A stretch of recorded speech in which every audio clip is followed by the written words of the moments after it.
আসসালামু আলাইকুম সুপ্রিয় ষষ্ঠ শ্রেণীর শিক্ষার্থীরা। এই ভিডিওতে অনুশীলনী ১.৪ এর ১, ২ এবং ৩ নম্বরের অঙ্কগুলো আলোচনা করব। ১ নম্বরে কি বলা হয়েছে?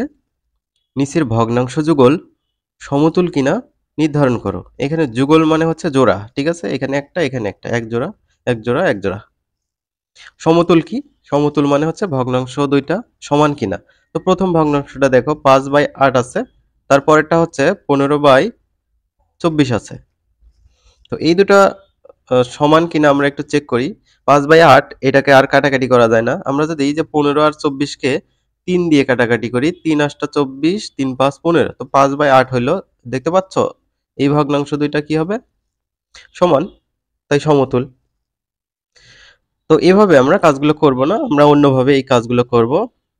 ক নম্বর, এখানে খেয়াল করো, আমরা জানি দুটি ভগ্নাংশ সমতুল হবে যদি প্রথমটির লব ও দ্বিতীয়টির হরের গুণফল এবং প্রথমটির হর এবং দ্বিতীয়টির লবের গুণফল সমান হয়। তো লব এবং হর এগুলো আসলে কি? এই একটা ভগ্নাংশ ৫/৮ দেখতে পাচ্ছ এখানে। উপরে যেটা আছে ৫, এইটা হচ্ছে লব, আর নিচে যেটা থাকে এখানে ৮, এইটা হচ্ছে হর। তো আমাদের কি করতে হবে? প্রথম ভগ্নাংশের লব আর দ্বিতীয় ভগ্নাংশের হর গুণ করতে হবে। প্রথম ভগ্নাংশের লব হচ্ছে ৫ আর দ্বিতীয় ভগ্নাংশের হর হচ্ছে ২৪। দেখো আমরা সেটাই করেছি, প্রথমটির লব গুণ দ্বিতীয়টির হর। তো ৫ গুণ ২৪ মানে হচ্ছে ১২০। এবার কি করব? প্রথমটির হর অর্থাৎ ৮ এর সাথে দ্বিতীয়টির লব ১৫ গুণ করব। প্রথমটির হর আর দ্বিতীয়টির লব গুণ ৮ গুণ ১৫ মানে হচ্ছে ১২০। তো দেখতে পাইছো এখানে ১২০ ১২০ একই আসছে না? তাহলে দেখা যাচ্ছে গুণফলদ্বয় পরস্পর সমান। অতএব এই যে ৫/৮ আর হচ্ছে ১৫/২৪ ভগ্নাংশ যুগল সমতুল হবে। এবার খ নম্বরটা আমরা দেখব। খ নম্বর হচ্ছে ৭/১১, ১৪/৩৩ দেয়া ছিল, ঠিক আছে কিনা দেখে নিই একটু। তো প্রথমে কি করতে হবে? প্রথমটির লব আর দ্বিতীয়টির হর গুণ করতে হবে। ৭ এর সাথে ৩৩ গুণ করলাম, ২৩১ হলো। আবার প্রথমটির হর আর দ্বিতীয়টির লব গুণ করব। ১১ আর হচ্ছে ১৪ গুণ করলে কত হয়? ১৫৪। তো এই দুটো কিন্তু সমান হলো না। সো ভগ্নাংশ যুগল সমতুল নয়। আশা করি বুঝে গিয়েছো। এগুলো খুব সহজ অঙ্ক। এবার গ নম্বরটা দেখো, ৩৮/৫০, ১১৪/১৫০। ঠিক আছে? তো প্রথমটির লব এবং দ্বিতীয়টির হর গুণ করতে হবে। ৩৮ এর সাথে ১৫০ গুণ করলাম, ৫৭০০ হলো। গুণগুলো তোমরা নিজেরাই করে নিবা। এবার প্রথমটির হচ্ছে হর, দ্বিতীয়টির লবের সাথে গুণ করতে হবে। ৫০ এর সাথে ১১৪ গুণ, এইটাও ৫৭০০ হলো। তো দেখতে পাচ্ছ এখানে ৫৭০০ ৫৭০০ সেম। তো গুণফলদ্বয় পরস্পর সমান, অতএব এই ভগ্নাংশ দুইটা পরস্পর সমতুল হবে। এবার ২ নম্বরটা আমরা পড়ব। ২ নম্বরে কি বলছে? নিচের ভগ্নাংশগুলোকে সমহর বিশিষ্ট ভগ্নাংশে প্রকাশ করো। সমহর মানে হরগুলো সমান করতে বলছে। এখানে হরগুলো কিন্তু সমান নয়। ৫, ১০, ৪০ এগুলো কিন্তু সমান নয়। তো এই যে হরে বা নিচে সবগুলোর সমান করতে হবে। সেক্ষেত্রে কি করতে হবে? হরগুলোর লসাগু করতে হবে। লসাগু করে তারপরে কাজ করতে হবে। আচ্ছা, এখানে আমরা প্রথমে কি করব? প্রদত্ত ভগ্নাংশগুলোর হর হচ্ছে ৫, ১০, ৪০, এগুলোর লসাগু বের করব, ৪০ হবে। তো এগুলোর লসাগু কিভাবে বের করতে পারি আমি সাইডে দেখাচ্ছি। এইটা হচ্ছে রাফ।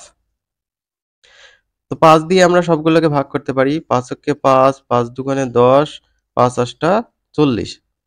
আবার আমরা ২ দিয়ে কিন্তু ভাগ করতে পারি ২ আর ৮ কে। তো এটা ভাগ যায় না, ওইরকমই রাখবো। ২ দিয়ে ২ কে ভাগ করলে ১, ২ দিয়ে ৮ কে ভাগ করলে ৪। এইসব আমরা গুণ করব। ৫ দুগুণে ১০, ১০ একে ১০, ১০ একে ১০, ৪ দশে ৪০। তো এই হচ্ছে লসাগু। তো প্রথম ভগ্নাংশটা এভাবে লিখতে হবে। লেখার পর যেটা লসাগু পেলাম, লসাগুকে প্রথম ভগ্নাংশের হর ৫ দিয়ে ভাগ করতে হবে। ৫ দিয়ে ৪০ কে ভাগ করলে পাবো হচ্ছে ৮। তো এই ৮ দিয়ে প্রথম ভগ্নাংশের লব এবং হরকে গুণ করতে হবে। তো প্রথম ভগ্নাংশের লবে ৮ দিয়ে গুণ করলাম, হরেও ৮ দিয়ে গুণ করলাম। ঠিক আছে?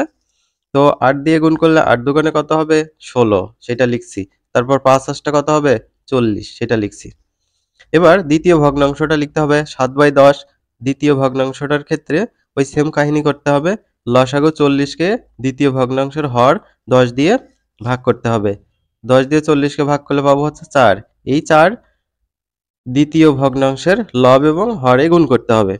তো দেখো এই 4 আমরা লবের মধ্যে একবার গুণ করেছি, হরের মধ্যে একবার গুণ করেছি। তো 7 আর 4 গুণ করলে 4 7 28, 10 আর 4 গুণ করলে 40। তারপর তৃতীয় ভগ্নাংশ 9/40 লিখতে হবে। একইভাবে লসাগু 40 কে তৃতীয় ভগ্নাংশের হর 40 দিয়ে ভাগ করতে হবে, 1 পাবো। এই 1 তৃতীয় ভগ্নাংশের লব এবং হরে গুণ করে দিতে হবে। দেখো 9 ছিল লবে, 9 এর সাথে এই যে এখানে যেটা পেলাম সেইটা গুণ করলাম। আবার 40 ছিল হর, তার সাথেও এই যে এই একটা গুণ করে দিলাম। তো 9 একে 9 হবে আর নিচে হচ্ছে 40 একে 40। তো এখানে দেখো 16/40, 28/40, 9/40 এগুলো কিন্তু সমহর বিশিষ্ট হয়ে গেল। অর্থাৎ প্রত্যেকটার হর হচ্ছে 40। তো এইটাই হচ্ছে উত্তর। এবার ক নম্বরটা গেল, এবার খ নম্বরটা দেখি। 17/25, 23/40, 67/120। তো এখানে অঙ্কগুলো একটু বুঝতে হবে। প্রথমে হরগুলো লসাগু করতে হবে। 25, 40 আর 120 এর লসাগু করব। 25 তারপর হচ্ছে 40, 120। তো দেখো দুইটা কিন্তু আমরা হচ্ছে আচ্ছা 40 এর শেষে শূন্য আছে, 120 এর শেষে শূন্য আছে। তো এগুলোকে 5 দিয়ে ভাগ যায়, আবার 25 কে 5 দিয়ে ভাগ যায়। তো 5 দিয়ে দিতে পারি। 5 5 25, 5 8 40, 5 দিয়ে 120 কে ভাগ করলে কত হবে? 5 দুগুণে 10, 5 4 5 20। তারপরে একটা দাগ দেব। এবার 2 দিয়ে ভাগ করব। 5 কে ভাগ যায় না, ওইরকমই রাখবো। 2 দিয়ে 8 কে ভাগ করলে 4।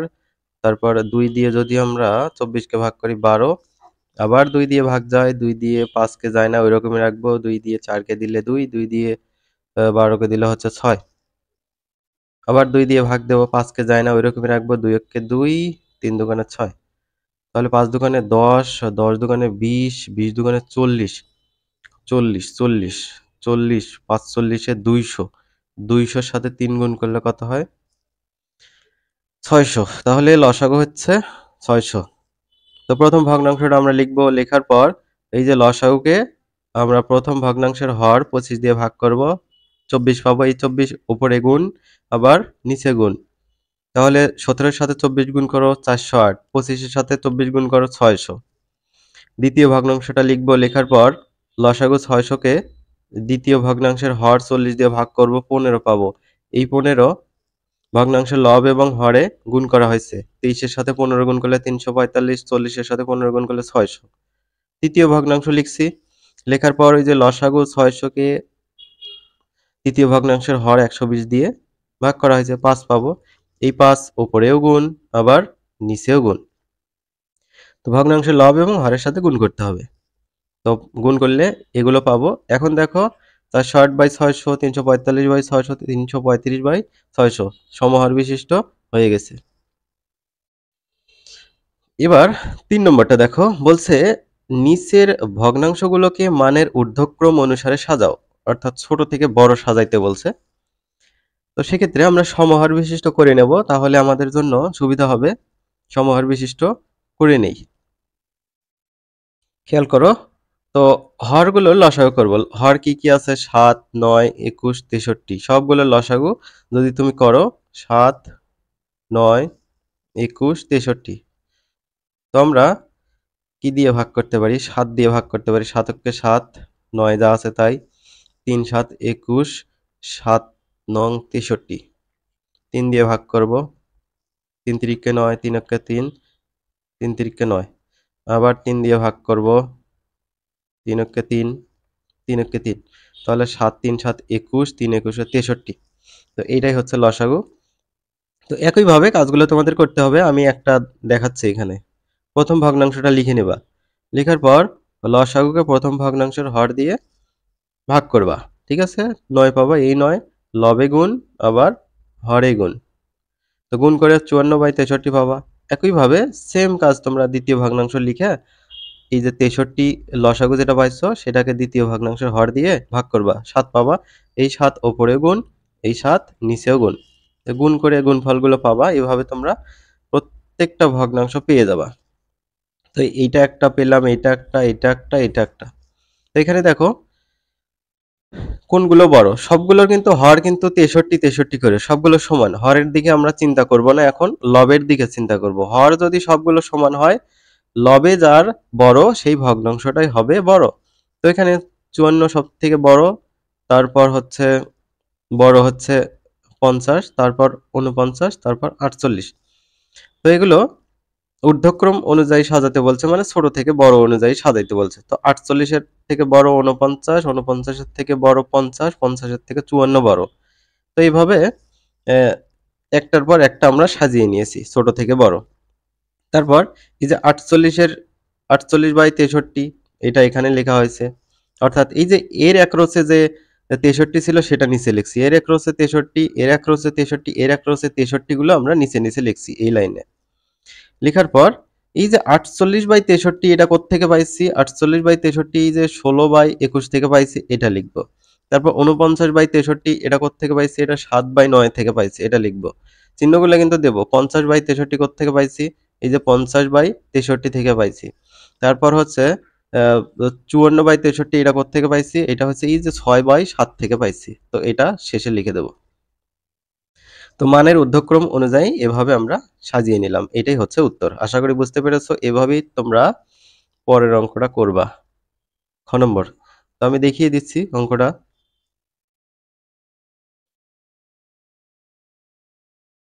তো এই অঙ্কটা আমি জাস্ট দেখিয়ে দিলাম। এটা তোমাদের হোমওয়ার্ক। সবগুলো দেখানো লাগে না। তো অঙ্কটা দেখলে তোমরা বুঝতে পারবে। চাইলে স্ক্রিনশট নিতে পারো অথবা লিখে নিতে পারো। বাসায় তোমরা প্র্যাকটিস করবা। ঠিক আছে? তো শিক্ষার্থীরা, আজকের ভিডিও এই পর্যন্তই। পরবর্তী ভিডিওতে দেখা হবে পরবর্তী অঙ্কগুলো নিয়ে।